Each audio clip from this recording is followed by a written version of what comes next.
ఈ ట్రామాసెమ్లో ఎముకకి తర్వాత లోపల పెట్టిన రాడ్కి మధ్యలో సిమెంట్ని ఇంజెక్షన్ చేస్తాం.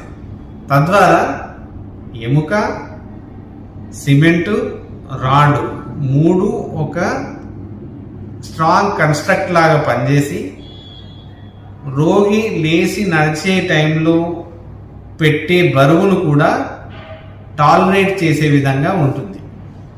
సో తద్వారా వెనుకటి కాలంలో మనము ఈ ఆపరేషన్స్ చేసినప్పటికీ పేషెంట్స్ని కూర్చోబెట్టడం వరకు, వీల్ చైర్లో కదిలించడం వరకు